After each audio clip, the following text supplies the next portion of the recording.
Hey everyone, and welcome back to our channel.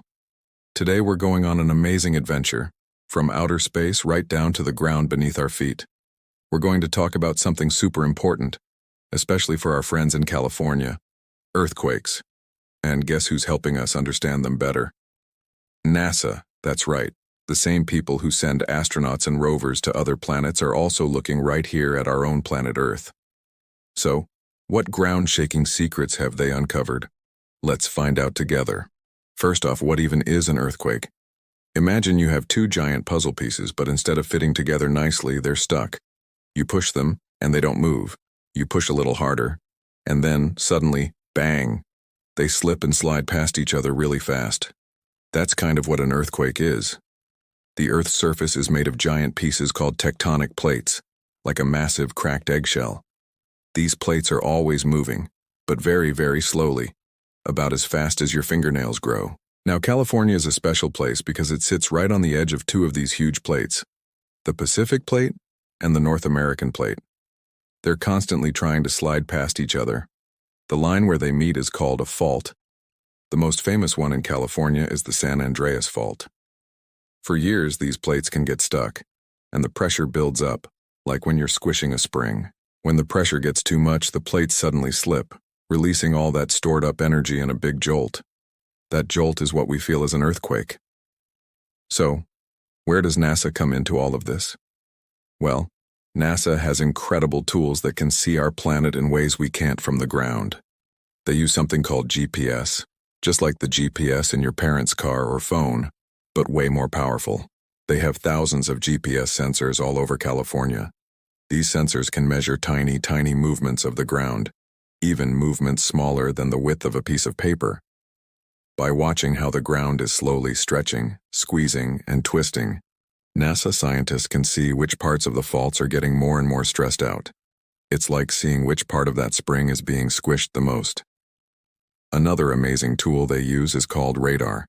They have satellites that fly over California and bounce radar signals off the ground. By comparing pictures taken at different times, they can create a super detailed map of how the ground has moved. It's so precise, it's like being able to see the ground breathe. After an earthquake happens, these maps can show scientists exactly where the ground slipped and by how much. This helps them understand what happened and what might happen next. Think of it like a detective using supervision to see invisible clues left behind at a scene. So, what has NASA found? Well, their studies confirm that California is definitely earthquake country. The big San Andreas Fault is a major player, but it's not the only one. California is crisscrossed with hundreds of smaller faults, and any of them could cause an earthquake. NASA's data helps create a map of risk, showing which areas are under the most strain. For a long time, scientists have been talking about the big one, a very powerful earthquake that is expected to happen along the southern part of the San Andreas Fault someday. NASA's work doesn't tell us when it will happen. Nobody can predict the exact day or time, but it gives us a better idea of where the pressure is building the most. Let's talk about that a little more. Imagine you're blowing up a balloon. You keep blowing and you know it's going to pop eventually, but you don't know exactly when. NASA's data is like watching the balloon stretch and get thinner in certain spots. You can see where it's most likely to pop, even if you can't predict the exact moment. This information is super important. It's not meant to scare us, but to help us prepare. It's like a weather forecast that tells you a big storm is coming. You don't just sit and worry. You get your umbrella, fix your roof, and make sure you have everything you need to stay safe. That's exactly what this research helps California do. Knowing where the risks are highest helps cities and engineers build stronger buildings, bridges, and roads that can withstand shaking. It helps them decide where to put hospitals and fire stations.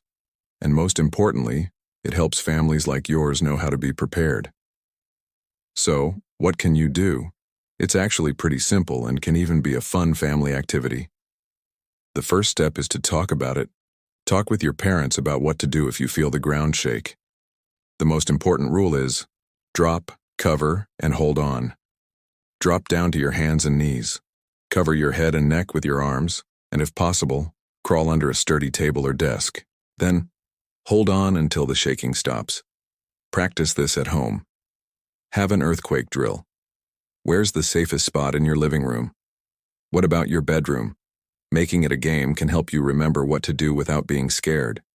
Next, you can help your family make an earthquake kit. This is a bag of supplies you might need after a big earthquake. What should go in it? Things like water, non-perishable food, like granola bars, a flashlight with extra batteries, a first aid kit, and maybe a whistle to call for help. You could even put in a book or a small game to keep you busy. Making this kit together means everyone knows where it is and what's inside. Another important thing is to have a family plan. If an earthquake happens when you're not all together, say you're at school and your parents are at work, where will you meet? You should have a meeting spot right outside your home and another one outside your neighborhood, just in case. You should also have an out-of-state contact, like a grandparent or an aunt, that everyone in the family can call to check in. Sometimes after an earthquake, local phone lines are busy, but long-distance calls can get through. Now let's get back to the science because it's so cool. NASA and other science groups are working on something called an earthquake early warning system. This doesn't predict earthquakes weeks in advance, but it can give you a few seconds of warning right before the shaking starts. How? The sensors detect the very first weaker waves from an earthquake, called P waves. These waves travel faster than the stronger, more damaging waves called S waves. The system sends out an alert that travels at the speed of light, way faster than the earthquake waves. Those few seconds of warning might not sound like much, but they can be incredibly valuable. It's enough time for a surgeon to stop an operation, for a train to slow down, for an elevator to stop at the nearest floor and open its doors, and for you to drop, cover, and hold on. This system is already working in California and is getting better all the time, thanks to the amazing data from scientists at NASA and other organizations. So, while the idea of the ground shaking can seem scary, it's amazing to know that some of the smartest people in the world are using space-age technology to help keep us safe. NASA's work is a powerful reminder that science is not just about exploring distant galaxies, it's also about understanding and protecting our own beautiful home. Their research turns a scary unknown into a challenge we can prepare for. It empowers us to take action, to build smarter, and to be ready. Instead of being afraid of the big one, we can look at it as a big test, a test of our preparedness, our strong buildings, and our community spirit. And with the help of science, it's a test we can all pass together. So, the next time you look up at the stars and think of NASA, remember they're also looking down at us, helping us understand the powerful forces that shape our world, and working to make our future safer. Thank you so much for joining me on this deep dive into earthquakes and the incredible science behind them. I hope you learned something new and feel a little more prepared and a lot less worried. If you enjoyed this video, please give it a big thumbs up, and don't forget to hit that subscribe button and ring the notification bell so you won't miss our next adventure. Stay curious, stay safe, and we'll see you in the next video. Bye.